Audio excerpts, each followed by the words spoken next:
Alrighty, in this video we're going to go through a few more examples of using the product rule and this time on some past exam questions. So let's have a look. These first couple of questions are from exam 1, so no calculator to help us out here. We're told with this one that if g of x is equal to x squared sine of 2x, we need to find g dash of pi on 6. So just with a reading kind of point at the start of this, the g dash obviously tells you you've got to differentiate this, but we also know that we need to sub in pi on 6. So there's going to be two steps to this question, and you can imagine that's probably what the 2 marks will be for. There'll be 1 mark for finding the derivative and another mark for subbing in pi on 6 and working out the final expression. So let's get stuck into it. First step, we're going to work out our derivative. Now this is a function that is the product of 2 functions. We've got x squared and sine of 2x. Okay, so that's our giveaway that we can use the product rule to differentiate it. And the product rule is, at least in words, we put down the first expression and multiply that by the derivative of the second function. So the derivative of sine 2x, if we've got to think of that and use the chain rule for that one, the derivative of sine 2x would be 2 cos of 2x. Right, so remembering that we have to multiply by the derivative of the bracket. Okay, so that's why we've ended up with a 2 in front there. Plus, and the product rule says you put down the second thing times the derivative of the first. Now the derivative of x squared is 2x. And so g dash of x would equal 2x squared cos of 2x plus 2x sine of 2x. All right, so there's probably 1 mark out of 2 for getting the derivative. Next step is we're going to work out g dash of pi on 6, which just means we're putting x equals pi on 6 anywhere we see x in this expression. So we get 2 times pi on 6 squared times cos of 2 times pi on 6 plus 2 times pi on 6 sine of 2 times pi on 6. All right, so there's going to be a little bit of work to do here. Let's go through it bit by bit. Firstly, we've got 2 times, well, pi on 6 squared is going to be pi squared on 36.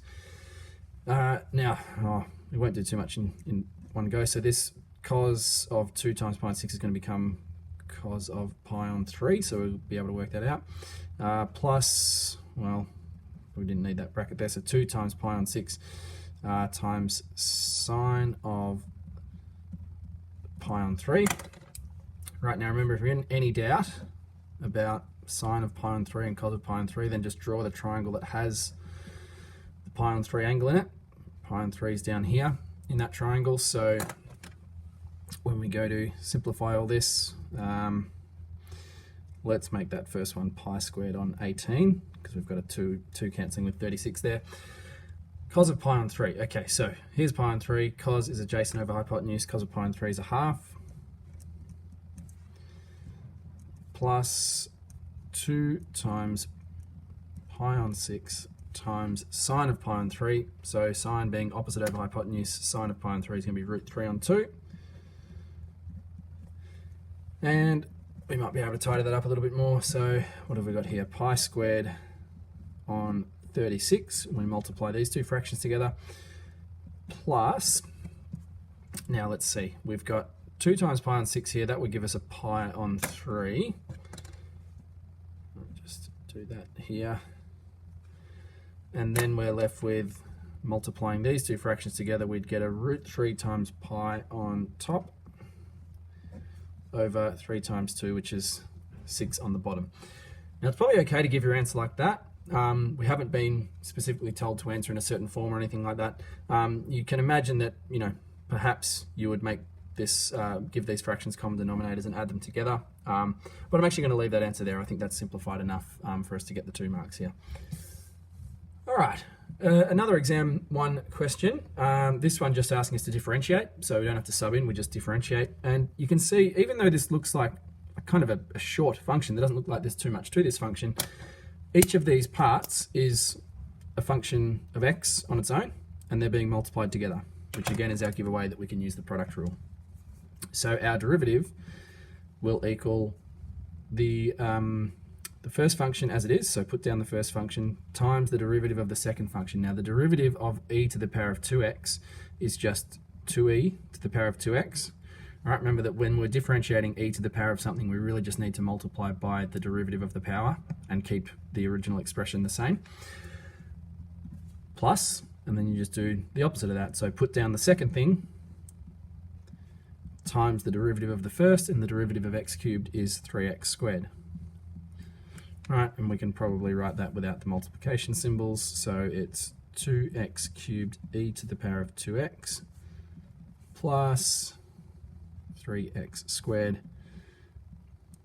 e to the power of 2x. Again, you might argue that you can make this look nicer by taking out a common factor of, x squared e to the power of 2x or something like that, but it's not really necessary because they haven't specified what form to give it in. We've done our differentiation. We've written a simplified answer. We've got the 2 marks. You move on to the next question. Speaking of which, let's have a look at a couple more. These next 2 questions actually are both involving functions that are products, so we could apply the product rule, although being multiple choice questions, that means they're from exam 2, and on exam 2 you're allowed to use your calculator. So we're going to use our calculator for these ones. For the first question, question 7 here, we're given a function and we're told, we're asked to find the rate of change of y with respect to x when x is equal to 0. So that really just means we've got to find dy dx, right? That's step 1. Step 2 is let x equal 0. Okay, and on the calculator, there's a few different ways we can do that, but let's try and make sure this is showing the screen clearly enough for you guys. And I'll use my stylus because I've got fat fingers. We can go action, calculation, and diff. Yeah, this looks like it's coming up just clearly enough. So we're going to differentiate the function first. It's e to the power of 2x times cos of 3x. Let's make sure in radians and standard. Yep, all good. So I'm going to differentiate that. And then I'm just going to go with math 3 down here, just on this next line. So I've got my derivative. It looks a bit messy, but that's okay. I'm just going to hit this little given that key, and notice that it says answer given that. Okay, so that's just going to let me sub in x equals 0. And what looked like a bit of a mess, when we sub in x equals 0, actually we just get 2. And so hopefully that's one of our options. Yep, sure is. It's option B. So there we go. Question 8. For the function f such that blah, blah, blah, blah, blah, f of x is x plus 5 squared times x minus 1, the subset of R for which the gradient of f is negative. Now, again, we could use some differentiation, apply the product rule, and try to work out where f dash of x is less than 0, because that's really what that's saying. F dash x is less than 0. That just is a fancy way of saying negative gradient. But let's get a picture of the graph and just see where the graph is going down. And again, the calculator is going to do that quicker than we will using calculus, probably. So the function we're putting in here is x minus, sorry, I've got my calculator in the way and I can't see, x plus 5, need brackets, power of 2, times x minus 1. Now, as you're kind of putting this into your calculator, you've hopefully got a bit of a mental picture as to what this is going to look like, right? Because this is going to be a cubic graph. It's in factorized form, so we can actually tell where the x-intercepts are going to be. Let's see, I'm just going to zoom that out a little bit. Okay, now I can see, even though I haven't got a great picture yet, I can see that my graph is going to be negative from this intercept here, which is at -5, and I can use my knowledge of the graph to understand that. Down to some point down here. Now, I don't really want to zoom out along the x-axis anymore, but I do need to see a little bit lower on the y-axis. So I'm going to use the window button here and just make the y values go down a bit more. So the y min is currently -13. Looked like it went a fair bit further down, so let's just make it -50 and see if that's far enough. Yep. Right, so really what I'm interested in is I need to find where the gradient's negative. I just want to know where that turning point is. And so I can say, well, analysis G solve min, is going to help me out there. That turning point is at x equals -1. Okay, so my gradient is negative from this point up here, which was x equals -5, and I knew that from my knowledge of the graph, through to x equals -1. And so in interval notation, that would be option C, right? From -5 to -1 is where the gradient's negative, or in other words, where f dash of x is less than 0. So again, calculator has made that a fair bit quicker for us, and obviously if you weren't talking through the question, you'd do it even quicker than that. So lucky last, we actually come back to another exam 1 question just to finish this off. Probably should have put that earlier with the other ones, but that's okay.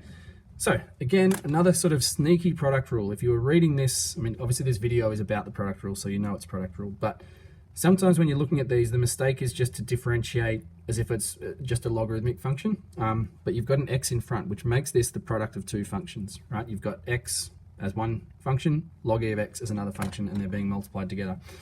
So the derivative, we put down the first times differentiate the second, and the derivative of log e of x is 1 on x, plus put down the second thing times derivative of the first, and the derivative of x is just 1. And so we really just get x divided by x here, which is 1, plus 1 times log e of x, which of course is log e of x. Okay, so a relatively straightforward one, as long as we didn't forget that we had to apply the product rule here, right? Because it's not, sometimes a little bit sneaky when you've only got x sitting in front, but that is still a product rule question because it is still multiplying 2 products, multiplying 2 functions of x together. Okay, hope those exam questions give you a few little useful tips as you go through your product rule questions, but as always, give your teacher a shout if you need a hand. Enjoy!